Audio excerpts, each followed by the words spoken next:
Guys, before we start, check this out because you could win a lot of stuff. Plugin Masters, one of the leading online stores for plugins, is hosting a massive giveaway to celebrate their 3rd anniversary. 10 lucky winners can win a total of over $10,000 worth of plugins from companies like Waves, UAD, Sound Toys, FabFilter, and a lot more. And entering the contest is easy, but most important, completely free. Just click the link in the description down below and fill out the form. Don't miss out. 10 lucky winners, over $10,000 worth of plugin from Plugin Master 3rd anniversary giveaway.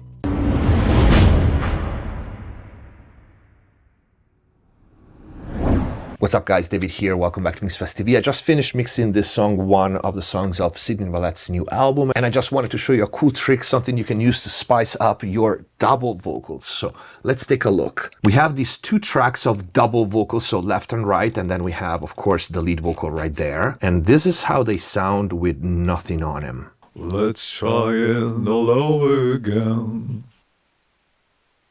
All over again. And this is how we sound with everything that I did. Let's try it all over again.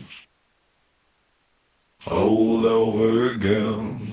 All right, pretty cool, I think. Let's take a look at what I've done. So let's turn off the effect itself. This is a send. And let's start with the processing on the tracks, which is the same for left and right for the 2 performances. So I'm just gonna show you one of them. First thing is console 1, for which I have filters, top and bottom, modern preamp to add a little bit of saturation and drive. In this case, I didn't use my usual SSL because I always use SSL 4K, which I still use for the EQ and the compression, but for the drive, I actually use the Neve. And this is how it sounds without. Let's try it all over again. All over again. Let's make it all over again.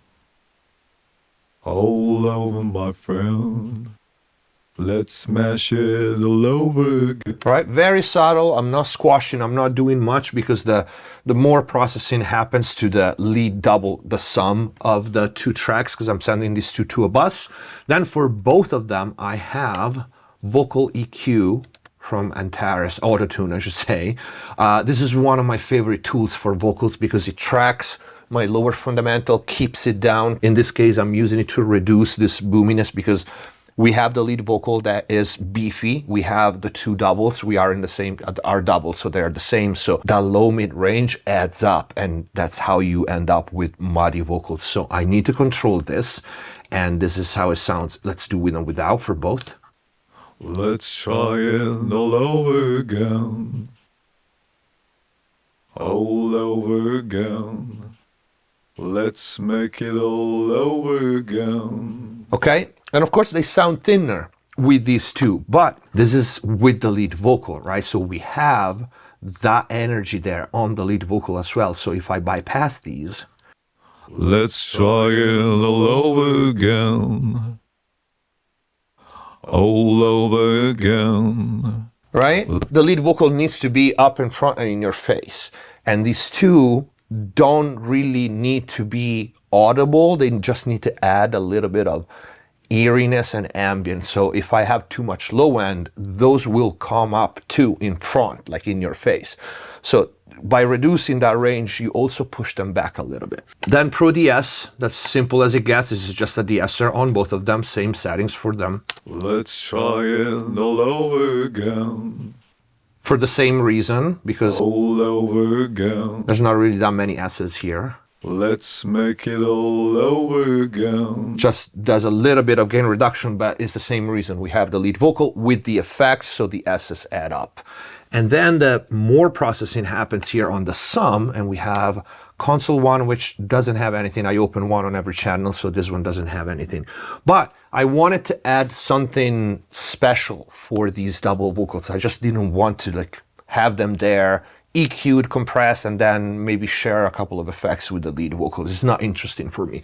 So the first thing that I like to do, especially on this genre, this dark wave style, is just add a little bit of texture and modulation. And I love Chorus Dimension D, which is an iconic effect, specifically from the era where dark wave was, born. Let's make it all over again. over my friend. All right, this Let's smash it all over again. adds two things, texture and stereo width. And now they kind of move instead of being static, left and right, planted there, totally boring. Now they move a little, but they don't give you like the seasick feeling. Some people, like when they do these things, they exaggerate and you hear like flying left and right. Like it needs to be subtle. So these are my advanced settings, by the way. If you want to see it, I left it at default. I just pushed the stereo a little more and used the sine wave and dimension mode 3, and that's pretty much it. After that, they were a little dark, and I want them to be behind, but I want them to be heard. Especially, I didn't time them. I let them like a little loose. So I love that you hear consonants like T's and S's left and right at different times. They create a cool effect to me. And so I boosted the top end, but I also made it dynamic so it turns down the S's and the T's. Let's make it all over again. All over my friend. Let's smash it all over again. All right, there's a little more air, but it controls the S's with the boost to compensate for the boost. Now, why this? This dynamic band at 210, you can see it goes down. Let's make it all over again. Because if you notice, and this happens often with modulation effect, when I add this, it kind of boosts that 200-300 range. So without, let's make it all over again. All over my friend. This happens often with modulation effects. I use this 210 bands to just rebalance that. And these are our vocals with nothing on it. Let's try it all over again. With it. All over again. Let's make it all over again. All over my friend. All right, pretty cool. And then I send these out to this dub effects. And in here, I used vocal synths. I used two modules, the compound and the polyvox. I'm gonna solo this effect so you can hear how it sounds. Let's try it all over again. All over again. All right, this is the compound module. And then we have the polyvox. Let me turn the volume up on this. Let's try it all over again. All over again. And this is very low in volume. In fact, you can see the level is lower than the compovox there, and together they sound like this. Let's try it all over again. All over again. With the doubles. Let's try it all over again. All over again. Let's make it all over again. I think this adds an extra layer of creepiness and airiness to these double vocals, which fits the tracks, in my opinion, very well. Let's make it all over again. All over my friend. All right, it's one of those ear candies that you hear after the third, fourth time that you hear the song and you pick up those little bits left and right. I think it's cool. This is it for the video. I hope you guys liked it. If you did, please don't forget to leave a like, comment down below. And if you want to book mix and mastering with me, go to the website mixbusttv.com. In there, you can also find all the mix and mastering courses. And if you want to access the exclusive library of in-depth mix and mastering videos here on YouTube, click the join button, become a MixBuzTV member, get all the perks. But if you want to support the channel, please consider using the super thanks or grab some merch. Thank you for watching. Subscribe if you haven't already. Stay safe. See you next time.